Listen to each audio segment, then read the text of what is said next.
Sejam bem-vindos e bem-vindas, milanistas. Nesse episódio 3 do nosso formato alternativo do Fala, Diavolo, temos a honra e a felicidade de receber a nossa camisa 10, nosso ponto de referência no ataque rossonero e, se tudo der certo, a artilheira da Série A na temporada 2020-2021, Natasha Dowie. Tash, how are you?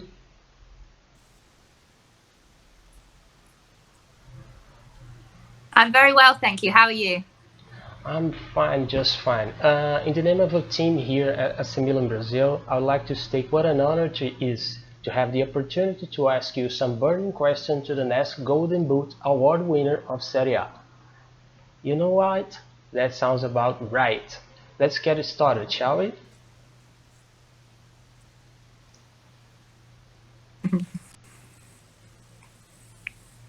After proving yourself a fantastic striker in English, US, Australia and Norway, you took on another challenge and signed for AC Milan, coming to a new country, a new league rather than going back home. Tell us how this sympathy for the devil of yours was born. How did Elizabeth Spina convince you to sign for AC Milan? I think for me, I've played in 5 different countries before coming here to Italy, and I've always been a player that's really loved the challenge of, going to a new country with the language barrier, and having to prove myself time and time again. Obviously, signing for a club like AC Milan and how big the club is, one of the biggest clubs in the world, with the history that there is at Milan also. It was a no-brainer for me, and the opportunity to come here and to create history with the club. They haven't won anything yet in the women's team, so the opportunity to win silverware for the first time and help the team make Champions League. There was a lot of things that attracted me to come to this amazing city and amazing club. Okay, you were captain at Melbourne Victory and told recently that wearing the armband changed how you think, how you interacted with your teammates. In your opinion, did it make you a better person on and off the pitch as well? It definitely did. I've learned a lot being captain out in Australia for Melbourne Victory.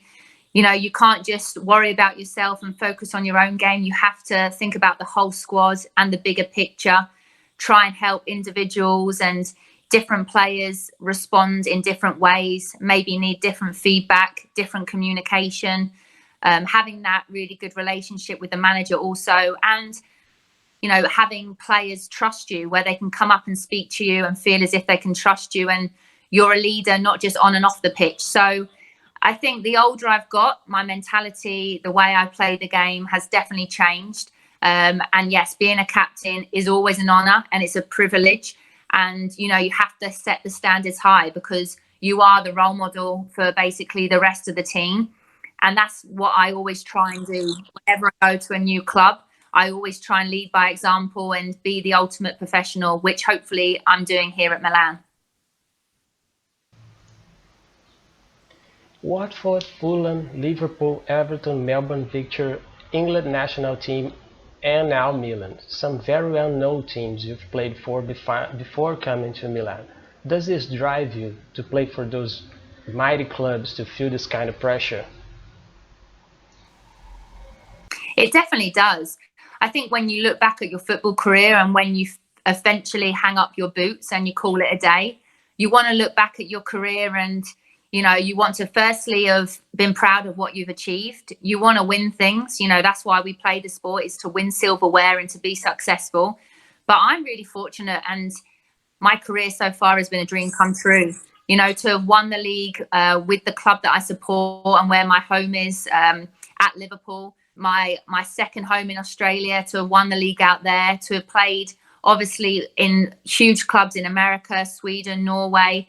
And then now AC Milan, sometimes you have to pinch yourself that you're playing for a club of this caliber, with the players that we've got at Milan and Mauricio Gans, who's played for the club also and played for Italy. It's a real honour. And so it's something I'm very proud of. But I'm not just here, because it's AC Milan and to wear the badge, and I'm here to win things, and I haven't come here just because it's AC Milan, it's a big football club. I've come here to win things, and I want to, you know, after my spell here, have walked away, you know, leaving a real impact within the club and having been successful. Speaking of the national team, and please don't be mad at us because we know it's a delicate subject. But for some reason it's been a while since you last called for England. You think playing in Europe again in a big league for a big club like Milan is a boost to your chances of getting another call? And what's your opinion about Sarina Wiegman, the soon-to-be new head coach of the Lionesses? Yeah, I think for me, coming back to Europe, being closer to home, I'm hoping it will have a positive impact. You know, if the team's doing well here in Milan and I'm playing well and scoring goals, I definitely still feel I have a lot to contribute to the women's team in England. Yes, it's been 3 or 4 years since I've last been involved, and I would love to be involved. And yes, the new head coach, she's been very successful. I think it's a great appointment for the women's national team. She's done a lot of great things in Holland. And for me, I just want to be performing week in, week out for AC Milan. If the opportunity to play for my country again comes about, it will be a dream come true. But if not, I'm okay with that because I'm playing for AC Milan. I'm enjoying my football here. We're winning games. And I think, you know, my football career, I'm happy with that. And I think the older I've got and the longer I haven't been getting selected for England, I've been able to come to terms with it. Maybe earlier on when I wasn't getting selected, it was harder to take. However, now it's been 3 or 4 years, it's a little bit easier to take. But like I've said to lots of interviews, I feel fitter than ever. I think I'm in good form and I still feel like I can play for my country. So never say never. And I'm always ready for the call. And hopefully that'll be soon. If not, then it's okay. I hope so it be soon for you too. Let's get back to some happier subjects, Thanks. Shall we? You have a UEFA B license and you said that you want to stay in the game after retiring. Before the courses and the lessons you have to take in order to get the license, what have you learned for your former coaches? Did you get some bits from observing them working? I mean, exercises, routines, tactical advices? Yeah, definitely. I think I want to stay involved in the game when I finish playing. I'm actually, yes, like you said, currently doing my UEFA A license. So I would love to become a manager or a coach when I do finish playing. And for me, it's very important to be a coach whilst you're playing, because I think you learn a lot and it opens your eyes up to the bigger picture, and it makes the playing side of things a lot easier when you can understand what every player should be doing in different positions, not just your own. And I think as well, the countries that I've been playing in, the different coaches and the different styles of play, their different philosophies and mentalities, I've definitely tried to learn from each of them. For instance, Jeff Hopkins, the way that he manages people is very good. So I've learned a lot from him. Matthew Beard at Boston and Liverpool was tactically very, very astute. Always did a lot of information on the opposition and had us very well prepared. And in Norway as well, we had an assistant coach there called Raymond, and his sessions were very, very good. So fun. He always put on really interesting passing patterns, different drills, different shooting drills, which I love. It's very hard here in Italy because of the language barrier. And obviously I'm trying to work on my Italian, and Maurizio is obviously trying to work on his English, and we're slowly building a relationship. But that's something that is very important to me, is that I'm able to build close relationships with my teammates and members of staff. And that's something that I knew would be a challenge coming here to Milan, but it's something that we're all working on to try and learn and get to know each other better. But it is a challenge, but it's an exciting one as well. Any chance to see you coaching our rossonere someday in the future? The way my Italian is at the minute, probably not. But who knows? It's a huge club. Italy's an incredible country. I love Milan. And before the pandemic, I was able to travel a lot and explore Milan. And I'm hoping, obviously, after the new year and things settle down, maybe I can explore some more. But the people are great. They're so friendly. And I've really, enjoyed my time exploring Italy. And the club itself, like I said, no, it's such a huge club. It speaks for itself. And like I said, being involved in it is a dream come true. But I definitely think I'd have to work on my Italian if I was to become a coach here at the club one day. Okay. You never shy away when an opportunity pops up to say that your wife, former international player Becky Easton, is a role model, someone you look up to. How did it feel back in 2013 and 2014 when you knocked Arsenal out of the perch and won the FA Women's Super League with Liverpool together? Yeah, I think looking back at my career, I'd probably say that those 2 years at Liverpool were one of the best, if not the best, in my football career. I think when you obviously play for the club that you support, it's where your home is. Your family can come and watch you week in, week out. And I think as well, the way that Arsenal women had dominated the English league for the last decade, for us as a new team at Liverpool, Matt Beard assembled that team pretty much from scratch. And we just gelled and clicked straight away. We had German players, Swedish players, USA players from Iceland, and it just works. It really did. And it was such a joy to be involved in that team. We played some great football. I obviously won Golden Boot in the league, and to knock Arsenal off the pedestal, was just incredible. It really was. And to win the double back to back with Liverpool, and obviously with Becky as well, who's my partner, who is from Liverpool, it is what dreams are made of. It's rare to win things in your career. It's very hard to win things in your career. And that's why I'm so lucky that I have been fortunate enough to have won so much. And I think when you've experienced the taste of victory, it just makes you so much hungrier to achieve more. And that's what I'm really hoping that we can do here at Milan. It's the club's only been running for the last 3 years, and it's a new club. But I'd love nothing more than to be the team to knock Juventus off their pedestal, just like we did at Liverpool with Arsenal. And what did you think, Becky Easton, of your decision to side for Milan instead of going back to Liverpool or even Manchester United? It was tough. I'm going to be honest. When I left Australia this year, it was probably one of the hardest decisions in my career. I was captain of the club there. It was my home, my second home. The chairman. It was just a special club to be involved in. And to walk away from it was very hard. But I just felt as if I needed to have more of a challenge, maybe footballing wise. That league over there was still classed as semi-professional.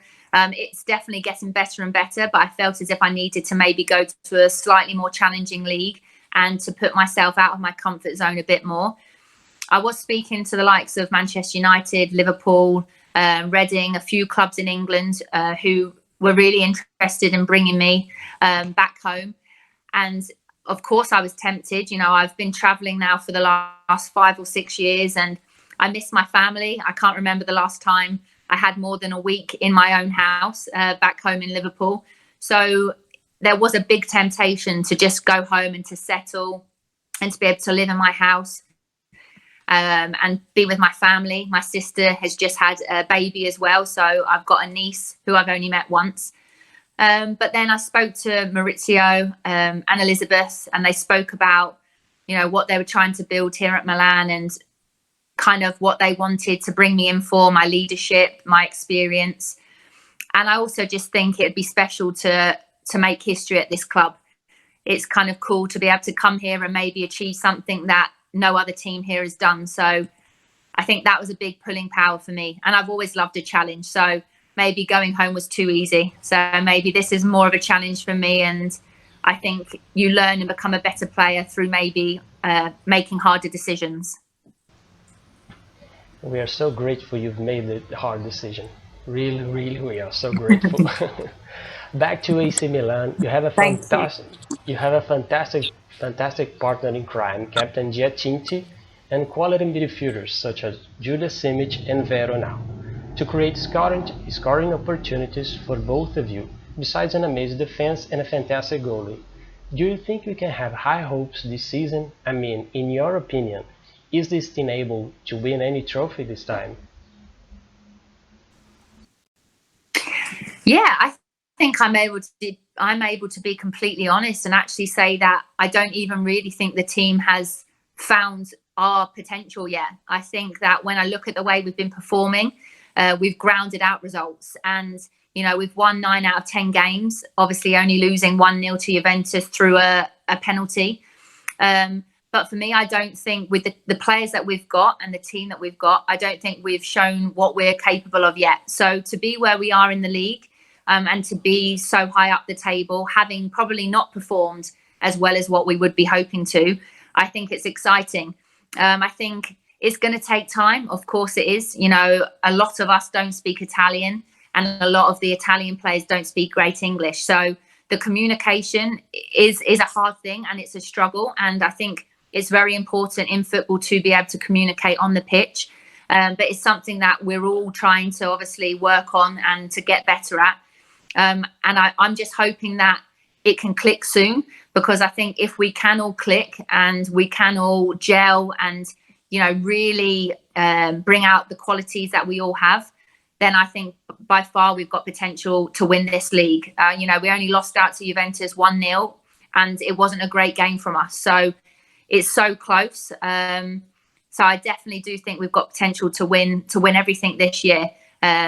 But we obviously need to be performing better than what we are, because I still, like I said, don't think we've reached our potential yet. Tash, so far Mr. Guns played a 4-3-1-2 and lately a 3-5-2 formation. As a striker, does it make any difference for you, or no matter what system, your mission is always the same: help the team and score as much as you can?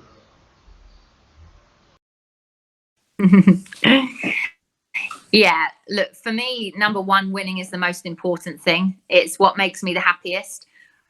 Secondly, I'm a goal scorer. I love to score goals, and it's something that makes me happy. And so, yeah, I had a good start to the season here. Probably have obviously not found the net in the last few games, but for me, I'm a confident player, and I'm sure those goals will come again. As long as the team's winning, that's the main thing for me. I think it's good that we've obviously worked on a couple of formations, because, we have a plan A and we have a plan B, and both formations we can play well. I think the thing that I've actually found quite challenging is my whole career, I've always played a 4-3-3, with obviously me being like the one up top with 2 wide players. So to kind of get used to having a 2 up top and building a partnership with someone else has been a challenge for me, just because of the movement and the kind of runs that I would normally make. I would be up there on my own and not with someone else. So that's been an exciting challenge for me, to have to work with someone else. And I think that's something that me and Valet still need to work on, because the communication side of things is tough, and we need to be able to communicate to then be able to work even better together. But I think once we can, learn each other's games even more and, communicate better on the field, then I'm sure goals will keep coming for both of us, and the team will start performing even better and winning more games. Okay, and as a coach, what's your favorite formation? For me, it would be a 4-3-3. At Liverpool, I was the striker up top, the central player, and our wide players would come infield and be narrow, and then our full-backs would be the players to create the width.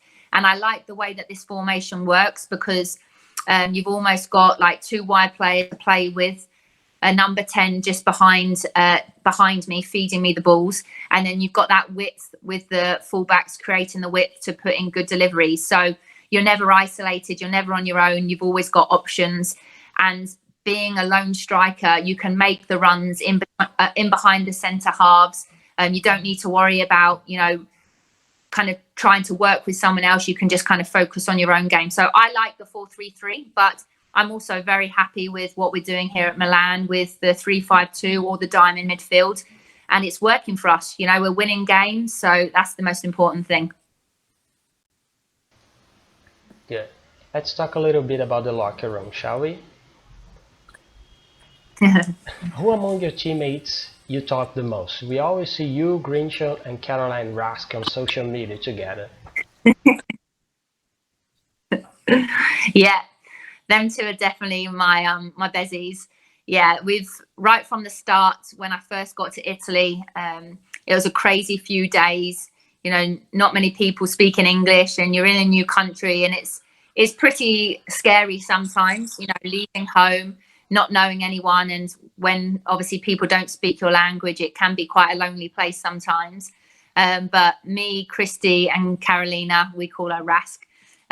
We just got on straight away. Obviously, they both speak good English, and we live very close together, like kind of next door to each other, really. So we're always hanging out. So yeah, we have good fun. We share a car together, so we're always driving to training, listening to music, you know, having a good laugh. And I think it's important to have, you know, those close friends within the team. You know, I feel like I can speak to anyone within the squad, but it's always nice to have maybe like closer friends who, you know, you really can relate to and who you can trust. And, you know, when you're going through tough times, they're there, and when you're going through good times, they're there also. I think that's really important. Okay, in a recent podcast with our brothers from Milan Club Montreal, Julia Simic, when asked who the loudest person in the locker room was, she said, and I quote here, definitely Natasha Dowie. So, in your defense, is it true? I love the way she said my name as well. Natasha Dowie. Look, do you know what? Becky's going to kill me, because she actually said to me when I signed for Milan, make sure you're professional, you're nice and quiet, you just go and you play football, and you're not too loud, you keep a low profile.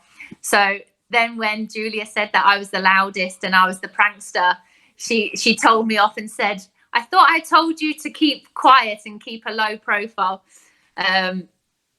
Look, I love to have fun. I love to joke around. Obviously, when I'm on the pitch, you know, my head's on, I'm focused. But I think it's important that you enjoy what you do and you enjoy the environment that you're in.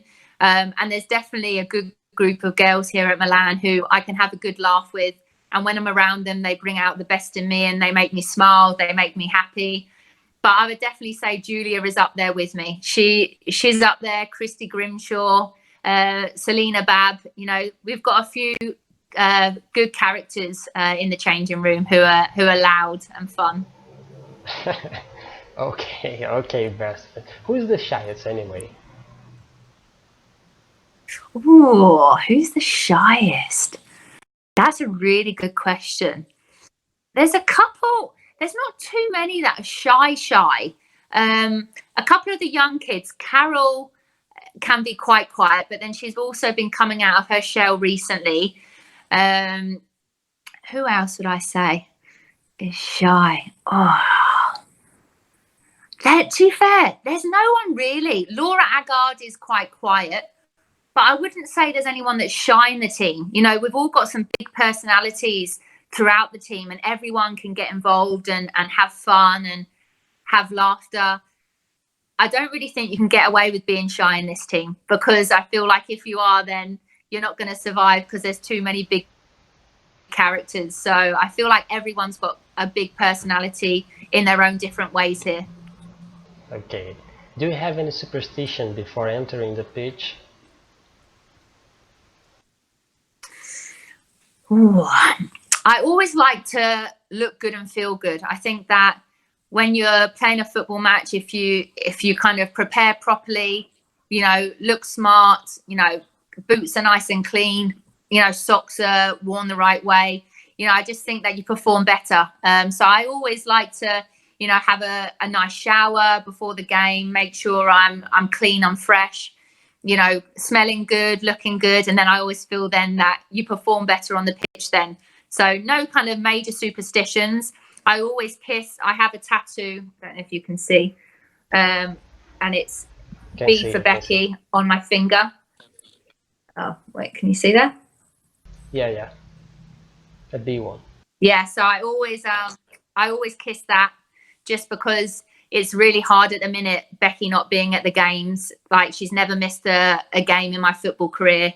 And it always helped me when she's there, because, you know, she's obviously my best friend and my number one fan. And, you know, when I'm scoring, I obviously do my B for her when I celebrate. So her not being at the games at the minute is tough. So I always like to feel close to her when I kiss my finger. Good one. You said you're the loudest one. When you had your headphones on, what's normally playing? I love a little bit of Head and Heart. You know, that's a good one. Me and Rask, actually, because she hasn't got Spotify still, I'm like, it's 2020, Rask, get with the times. So we always listen to music on the way to the games together. So we'll kind of have a bit of a mixture between, I choose a song and then she'll choose a song from Denmark, which I've never heard of. So, but I love a bit of R&B, just some music with a good beat, and that gets me up for the game. But I love to dance. I love to sing. Yeah, so music definitely helps me get ready for a game. Great. Now we have some questions for our followers on Instagram and Twitter. You ready? Yes. Alex Marins asks if you know any Brazilian football team. Have you ever faced the Brazilian national team or have a Brazilian teammate? Yeah, I actually saw this question, and I've never played against Brazil in the national team. I would love to. I think it'd be a great experience, but we never came up against them when I played for England. And maybe it's because I always play for England in the World Cup qualifiers, but have never made a major tournament. So that would have been obviously different if I had maybe been involved in a World Cup. So yeah, that's a shame that I haven't, but hopefully in the future. And then I was lucky enough to play against Marta when I played in America for the Boston Breakers. She was playing for Orlando Pride. And yeah, just in my opinion, still one of the best, if not the best in the world. Just makes football look so easy. And it was great, to be honest. At times I just stood there and watched her because she was that good. So that was cool to be able to play against her. Natson Moreira asks how it felt when you put on the rossonere shirt for the first time. It was special. You know, I think you can't hide away from how big this club is. And it's an honour. Like I said, I think each and every one of us who is lucky enough to play for AC Milan and to be at this club, you know, every time you put on even the training kit, you know, and you go training, or you put on the shirt for match day, you know, you have to wear it with pride, because there is a lot behind the badge. And there's a lot that we're trying to achieve here within the women's team. So when I put it on for the first time against Ajax in Holland, for me, it was a dream come true to obviously score a hat-trick as well on my kind of debut, even though it was a friendly. And yeah, I've enjoyed, you know, every moment since, and hopefully we can have many more positive moments in the Milan kit. Last question. Gabriel Joaquim wants to know what do you think of the training facilities Milan offered to the women's team? Yeah, I think for me, you know, our pitch is great. It's grass. Grass is something for me that I've always loved to play on. I think, you know, just for the body in general, to be able to have that kind of facility where you are training on grass rather than 4G, I think helps the players and the recovery and everything. So our playing pitch is beautiful. I think the training complex as well at Vismara, you know, is high quality pitches. Yes, the pitches aren't grass, but they're kind of that 4G, you know, near to the grass. So it is still of a very good quality and high standard. You have the weights, you have everything you need there. You know, we're looked after very well. You know, we turn up, our kit's there for us. We basically don't need to do anything. We just need to turn up and we need to train. Everything else is done for us. So we're spoiled, and, you know, we're very fortunate that we're looked after very well at Milan. And as Bugs Bunny would say, that's all folks. I'd like to thank you, Tash, for doing this Q&A with us. And as I said before, it was an honor. Keep in mind that even in Brazil you have now fans watching you, celebrating your goals, and that's what means playing for a global brand as AC Milan. Well, hopefully I can get some goals this weekend against Sassuolo for you. Oh, please score against Sassuolo. Please, for God's sake. Yes, I will. I also humbly greet my gratitude for Milan and the communications staff, represented here by name by Ilaria Modanese, for giving us this amazing opportunity to chat with our number 10, the great Natasha Dowie. Now, for those of you who've watched, listened so far, obrigado por ter ouvido até agora, obrigado por ter nos acompanhado. Esse conteúdo é de torcedor, feito para torcedor. Sigam, por favor, a AC Milan Brasil nas redes sociais. Um abraço e até o próximo Fala Diavolo. Woof! Fast one, nervous, but thanks. Nice. Thanks a lot. My God, my English teacher would be ashamed. A lot of mistakes. Why? It's so good. It's so good. Please, Natasha, please score against Sassuolo. I'm more afraid of Sassuolo than I was afraid. I'm due a goal, so I definitely need one. So far, thanks. Thanks a lot, for real. Thanks. No, thank you. It's very nice that you wanted to interview me, so I appreciate that. So thank you. Okay. Ilaria, thank you, Rodrigo. Oh, okay. I finished now. I will edit it soon. And before going to publishing this to our social media, I'll give you a heads up. Okay? Okay. Do you already know when, more or less? I'll try to make it public tomorrow, maybe tomorrow. Before the Sassuolo game, okay. for sure, because she said she's gonna score, and I have to make her keep her promise. Okay? Okay, thank you. Okay, thanks, guys. Bye. Cheers. Thanks, guys. Bye. Ciao, ciao. Ciao, Tash. Ciao. Ciao, Laria. Ciao. Ciao.